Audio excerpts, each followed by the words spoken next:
Mustard food करके 2 wait लगाएंगे, दोनों वेट चलाते समय जो स्लो मारेंगे, नेक्स्ट इसको काट के लगाएंगे। ये असली फ्रेम है।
The cells are darker.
अंडमानी लोगों, कहां से शुरू करूं ये कहानी? जुल्म सितम की यह दास्तां, आजादी के परवानों की वीरता और त्याग की गाथा।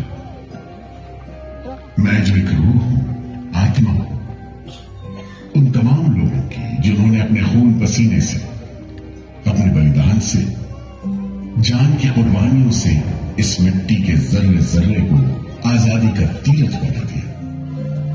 मैं गवाह हूं उस जुल्म का जो यहां आदम के बेटों ने आदम के बेटों पर बेरहमी से ढाया। सदियों से मैं इसी जगह मौजूद हूं। मेरे सीने में दफन है वो सारी कहानियां जिन्होंने इन हरे भरे खूबसूरत टापुओं को वो खौफनाक नाम दिया, काला पानी।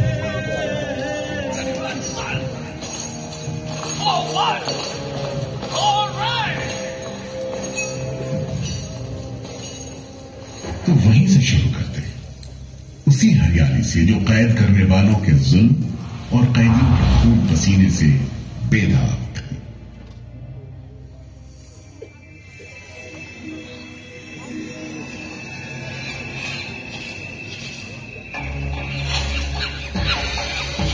कहते हैं अंडमान द्वीप समूह का नाम रामायण के प्रतापी वानर देवता अंडमान यानी हनुमान के नाम पर रखा गया।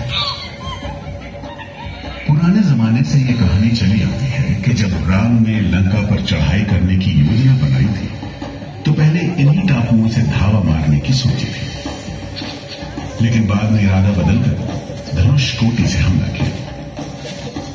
इतिहास और पुराण में अंडमान द्वीप समूह इसी सिलसिले में याद किया जाता रहा है।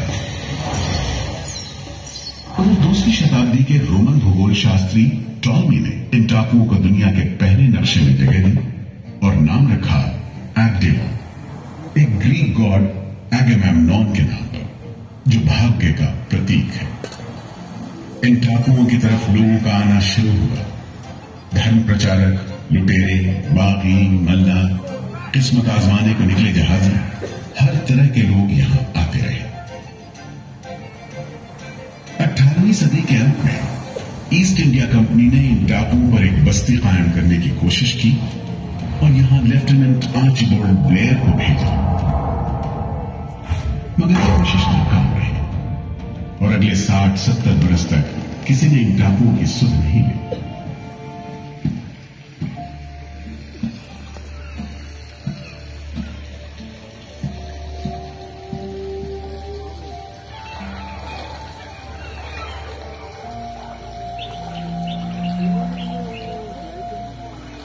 प्राकृतिक खूबसूरती और शांत समुद्र के बीच जिंदगी की खामोश लहरें उठती और बैठ जाती। उगते सूरज के साथ पक्षी जागते और डूबते सूरज के साथ इन टापुओं पर जिंदगी सुकून से सो जाती। कि तभी भारत का पहला स्वाधीनता संग्राम यानी 1857 की आजादी की लड़ाई जल्द ही बगावत की लपटों की तपिश शांत पड़े अंडमान द्वीप समूह पर पड़ने वाली थी। आजादी के मतवालों को सबक सिखाने के लिए फिरंगी सरकार ने 15 जनवरी 1858 को पूरे के पूरे अंडमान द्वीप समूह को एक कैद खाने में बदलने का फैसला किया।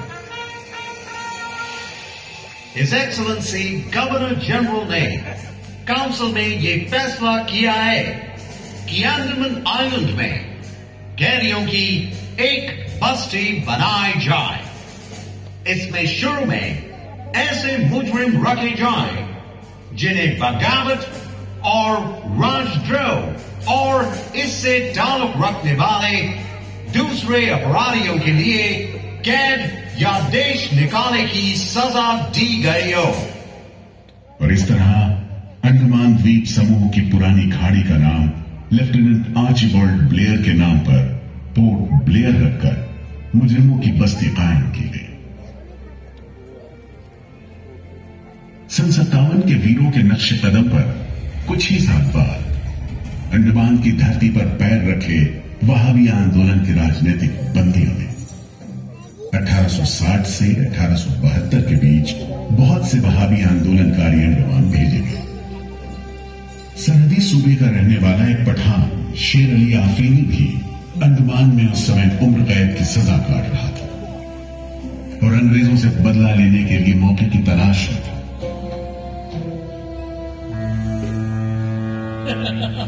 क्यों है शेर अली, तुम इस भीड़ भाड़ में कैसे? हम सुना है फिरंगी का लाट साहब इधर आता है, हम भी देखने आया है जुल्म करने वाले का सरदार कैसा दिखता है।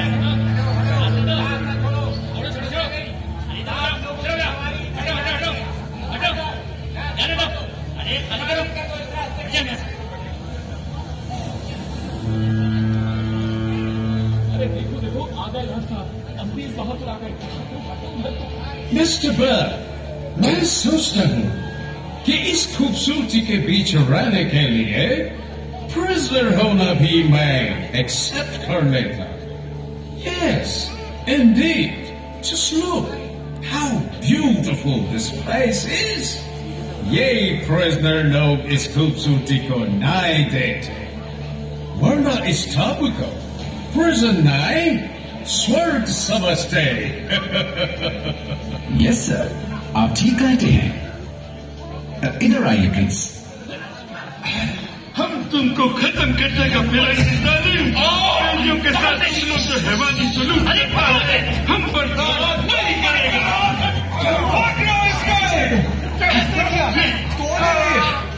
शेर अली है सजा याफ्ता कैदी, सजा में रियायत पाकर नाई की दुकान चलाता है। जैसा कि होना था, शेर अली को फांसी दी गई।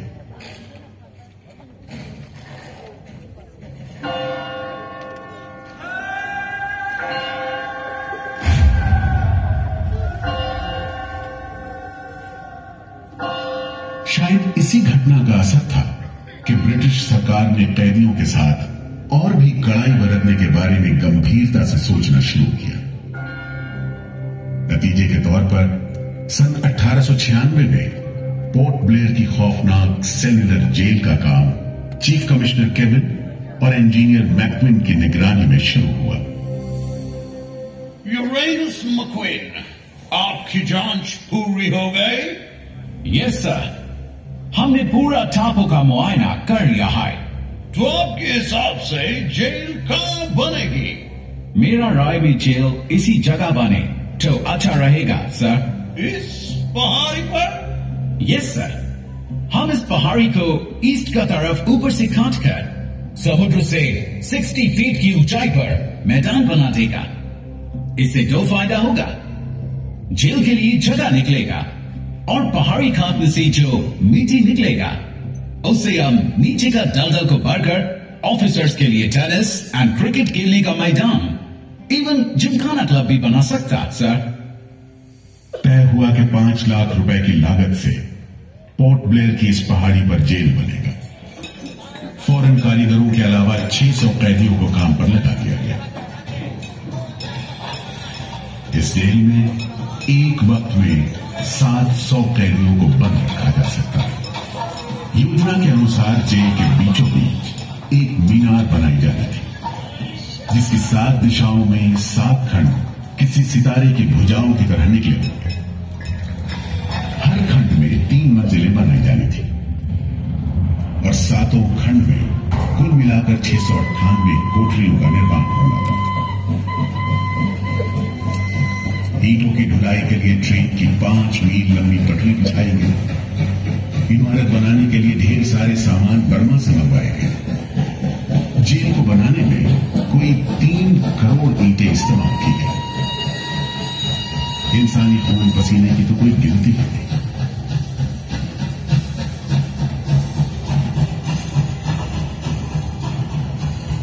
सुबह, दोपहर, शाम, रात कोड़े चलते रहे और काम होता रहा। दीवारें उठनी शुरू हो गई। आखिरकार 10 साल बाद सन 1906 में यह विशालकाय जेल तैयार हुआ और यहीं से अंडमान के इतिहास का सबसे काला दौर शुरू हुआ।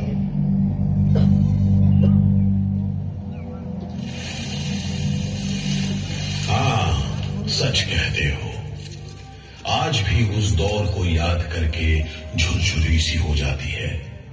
मैं पुराना पीपल का पेड़ जेल खाना बनने के इस लंबे अरसे में हर रोज अपनी जान की खैर मनाता रहा, क्योंकि इस पहाड़ी पर उगे हुए घने जंगल साफ करने के दौरान बहुत से लोग थे जिनका ख्याल था कि मुझे भी और पेड़ों की तरह काट गिराया जाना चाहिए, लेकिन मैं बच निकला। मेरी किस्मत में शायद खड़ा रहकर इस जेल में होने वाली यातनाएं देखना लिखा था। हर एक कैदी जेल के फाटक के भीतर आकर मेरी डालियों के नीचे से ही निकला है।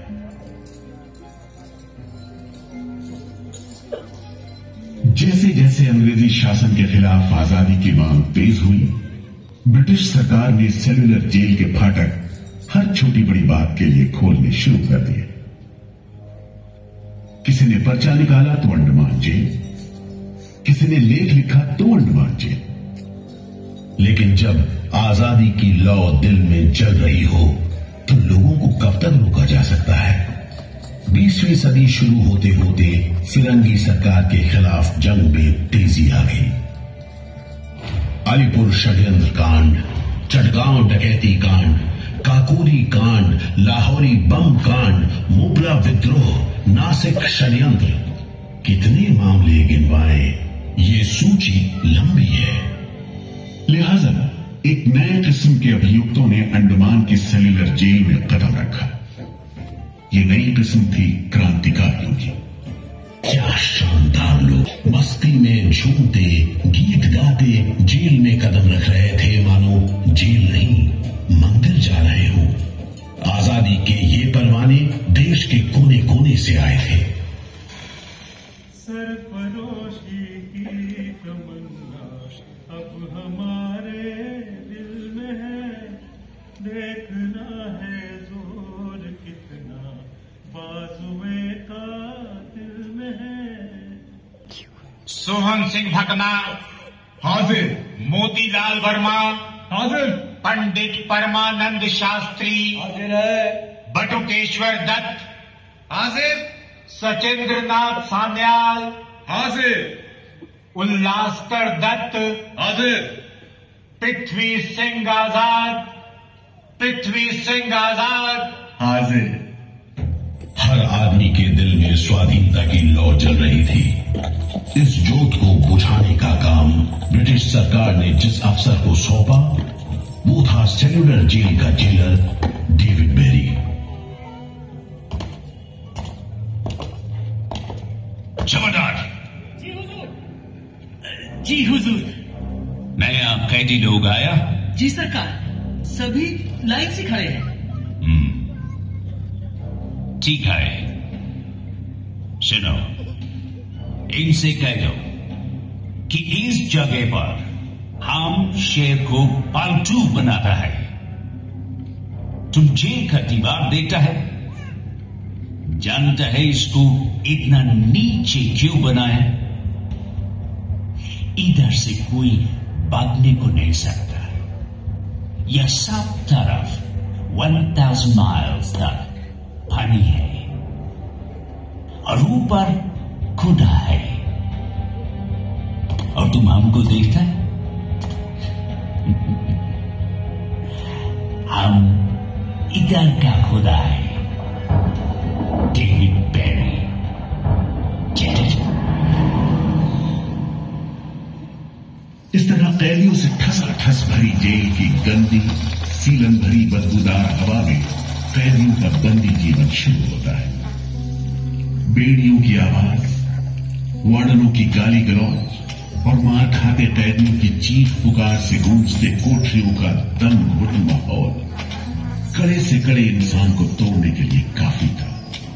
लेकिन इन कोठरियों में ऐसे बंदी भी आए जिन्हें ये माहौल हताश करने की बजाय जुल्म का मुकाबला करने की प्रेरणा देता रहा।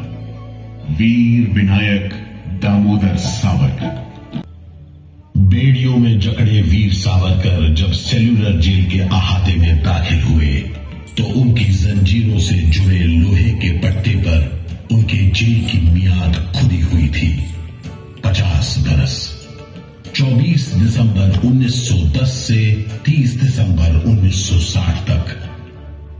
विल सावरकर, तुमको 2 बार का उम्र कैद का सजा मिला है। 50 बरस बाद सरकार तुमको छोड़ देगा।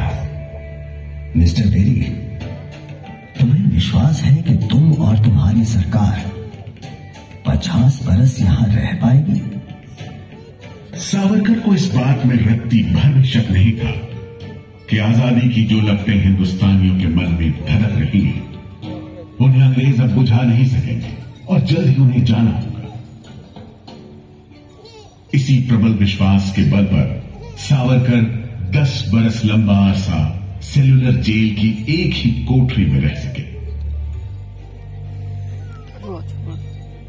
उन्हें बहुत ही खतरनाक कैदी करार देते हुए इतने कड़े पहरे में रखा गया था कि उनके भाई गणेश को 2 बरस तक पता भी नहीं चला कि वीर सावरकर उनके ही नक्शे कदम पर चलते हुए सेल्यूलर जेल आ पहुंचे, जहां बरसों की तकलीफ है, जेलर के जुल्म है, कड़ी मेहनत और नितांत अकेलापन है, जहां जिंदगी 13 फुट लंबी और 7 फुट चौड़ी कोठरी में सिमट कर रह जाती है।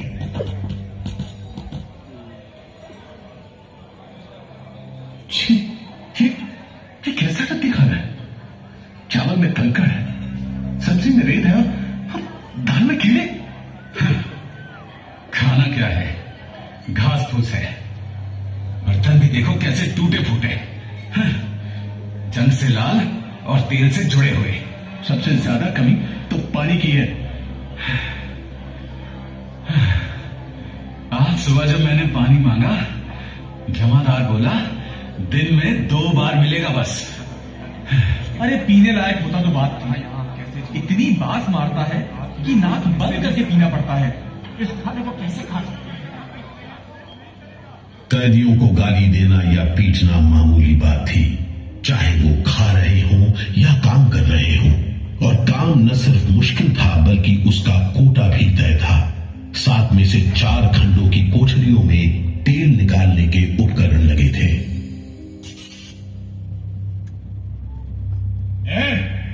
इंदुभूषण, सुधीर, हेमचंद, तुम लोग इधर चलो, नारियल के बोरे उठाओ। हर बोरे में है 25 सेर नारियल। इन्हें पहुंचाओ 3री मंजिल पर। शाम तक हर आदमी को 30 पाउंड तेल निकालना है, समझे? हम इतना तेल कैसे निकालेंगे? वो मशीनें तो हाथ से चलानी पड़ती हैं। जबान मत लड़ाओ बदमाश। जो हाथ बम पिस्तौल चलाते हैं वो मशीन नहीं चला सकते। चलो जल्दी करो, भाग कर जाओ और काम करो।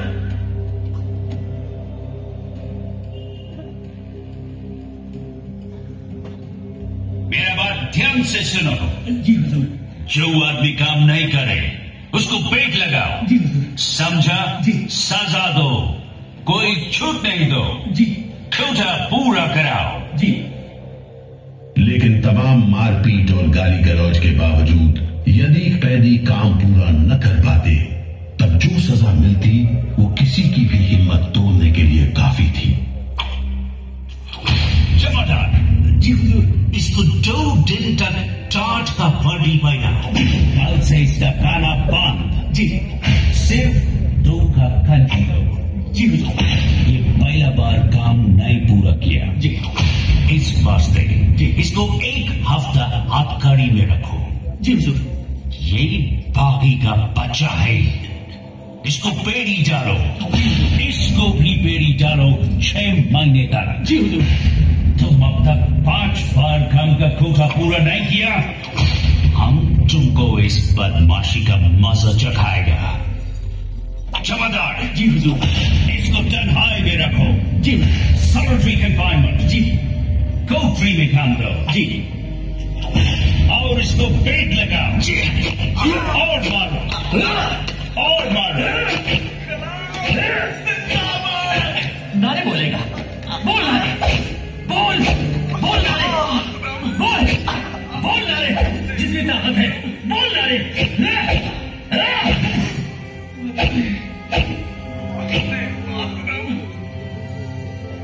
उल्हासकर ने 7 दिन के बाद खाना पीना और बात करना भी बंद कर दिया। वार्डनों का ख्याल था कि उल्हासकर पागल होते जा रहे हैं, लेकिन जेलर बेरी ने इसे नाटक बताते हुए उल्हासकर को बिजली के झटके लगाने का हुक्म दिया, जिसके बाद उल्हासकर 3 दिन और 3 रात बेहोश रहे। उसके बाद कहीं जाकर डॉक्टर को बुलाया गया। सुनो मिस्टर उल्हासकर, हम जानते हैं तुम अपने मुल्क का आजादी के वास्ते ये करता।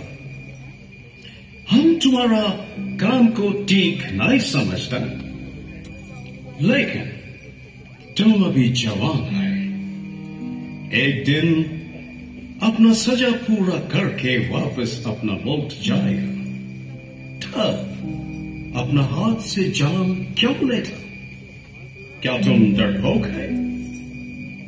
हम अपना सीनियर ऑफिसर का हुक्म नहीं बदल सकते, लेकिन तुम चाहेगा तो हम तुमको मेंटल हॉस्पिटल में भर्ती करा देगा।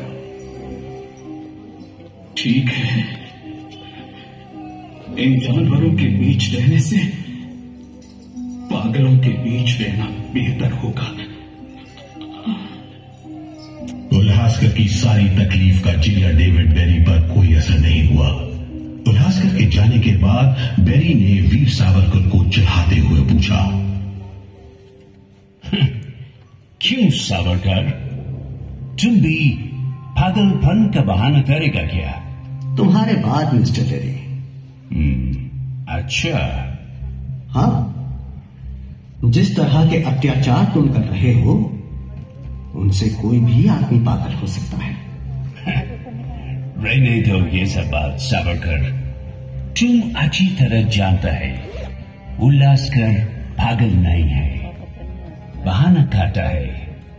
मिस्टर बेरी, अगर तुम सोचते हो कि उल्लास बहाना कर रहा था, तब तुम पहले ही पागल हो चुके हो। ये सब अत्याचार बंद करो, वरना हमारे पास स्ट्राइक के अलावा कोई रास्ता नहीं बचेगा। छूट नहीं, रियायत नहीं, छूट नहीं, रियायत नहीं।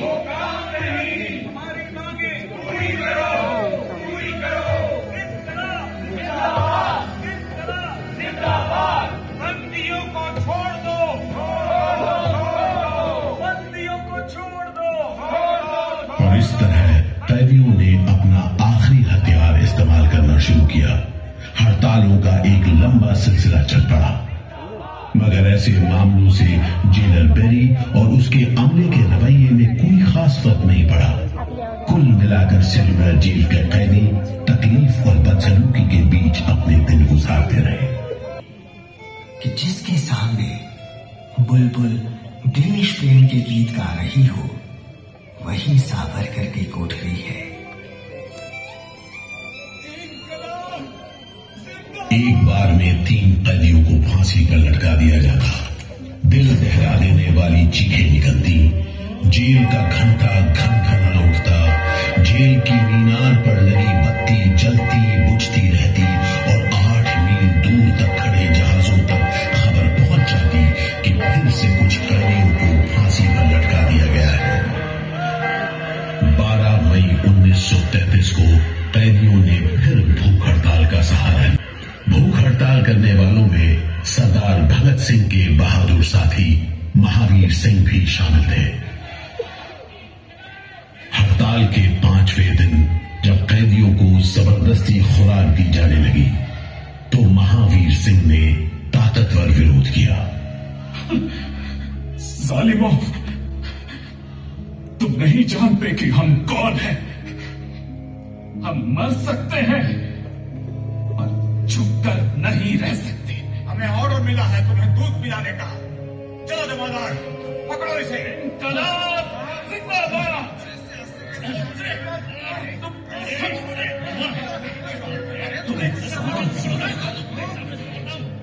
हम जबरदस्ती नहीं सहेंगे।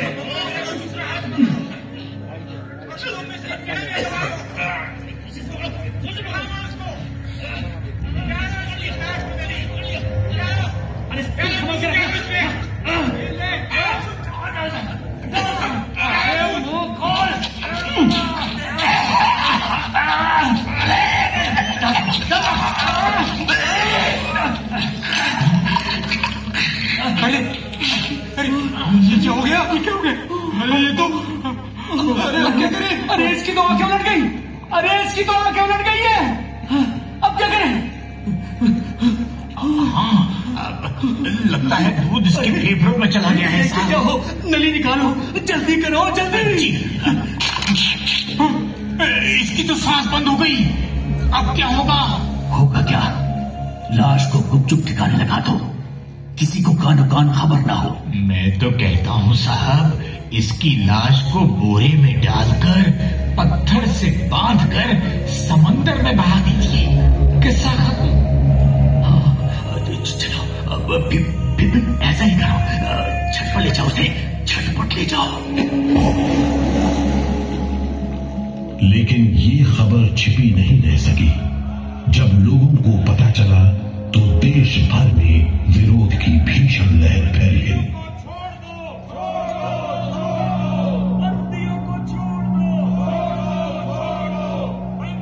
और फिर 45 दिन बाद 26 जून 1933 को जेल अधिकारियों ने हथियार डाल दिए।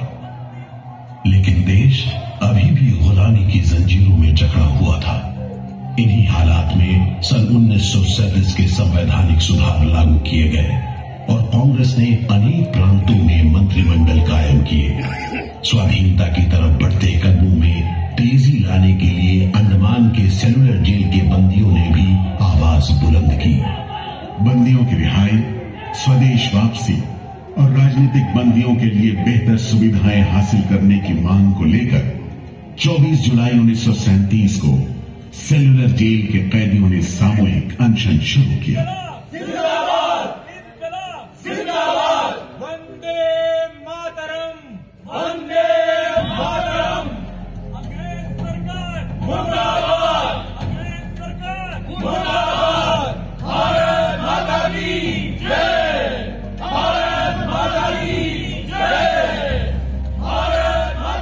इस भूख हड़ताल का असर पूरे देश पर पड़ा। जगह जगह कैदियों के समर्थन में आंदोलन होने लगे। सारे देश के राजनीतिक बंदियों ने अनशन शुरू कर दिया।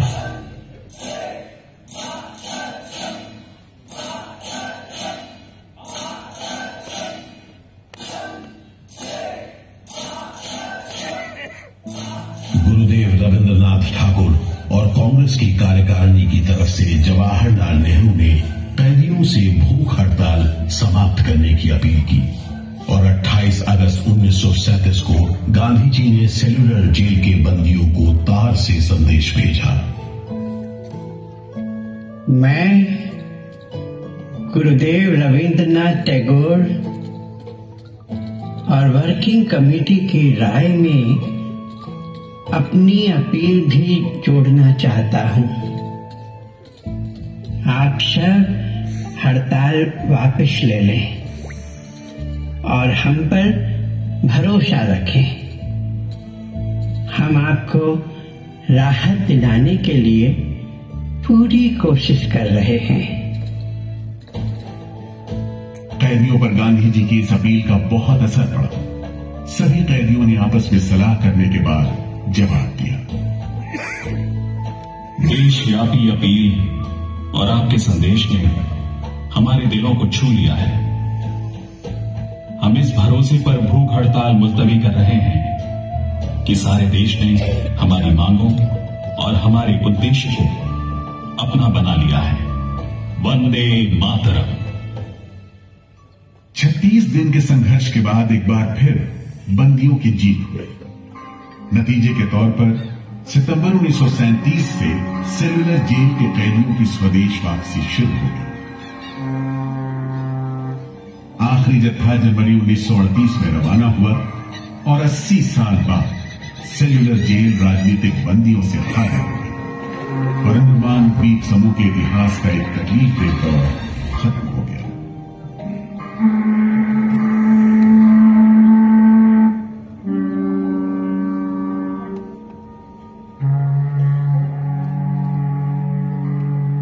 मगर एक और साल दौर शुरू होने वाला था।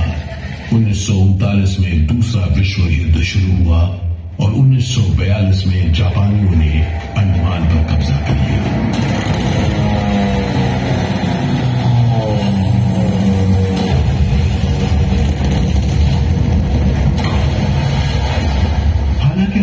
जापानियों का कब्जा सिर्फ 3 साल रहा, लेकिन इस अरसे में भी उन्होंने काफी जुल्म उठाए। हर आदमी उनकी नजर में अंग्रेजों का जासूस था। हर रोज खेतों से, दूर दराज के गांव देहात से दसियों लोग पकड़े जाते और मौत के घाट ले जाते। बहुत से लोग तो खाने की कमी के कारण जहाज पर लादकर दूर समंदर में फेंक दिए।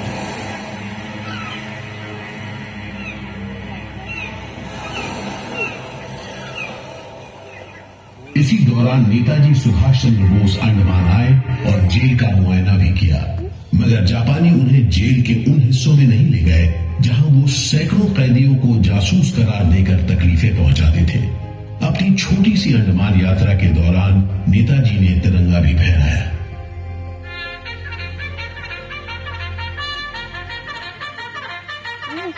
अगस्त 1945 में दूसरा महायुद्ध समाप्त हुआ और 3 साल 6 महीने 15 दिन के कब्जे के बाद अक्टूबर 1945 में अंडमान की जापानी छावनी ने अंग्रेजों के आगे हथियार डाल दिए।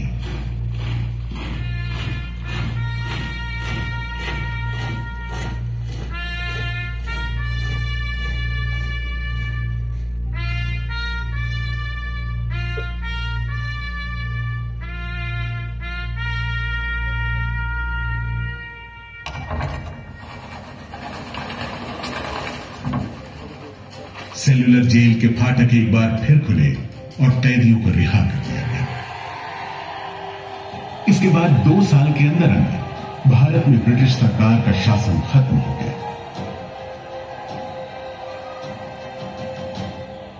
अंडमान द्वीप समूह अब काला पानी के खौफनाक नाम से नहीं जाना जाता, लेकिन ये सारी तकलीफें जो आजादी के प्रेमियों ने यहां झेली, वो सारी कुर्बानियां जो देशभक्त वीरों ने यहां दी, आज भी देशवासियों के दिलो दिमाग पर छपी हुई है। इसीलिए अंडमान के भूतपूर्व राजनीतिक बंदियों के भातृत्व मंडल की इच्छा को स्वीकार करते हुए भारत सरकार ने 30 अप्रैल 1969 को घोषणा की कि सेलुलर जेल को राष्ट्रीय स्मारक के रूप में सुरक्षित रखा जाएगा। भारत की आजादी के दीवानों ने जो अमानवीय यातनाएं इस कारागार में सही, ताकि भारतवर्ष आजादी की उन्मुक्त हवाओं में सांस ले सके, उन बलिदानों को आने वाली पीढ़ियां भूल नहीं पाएंगी।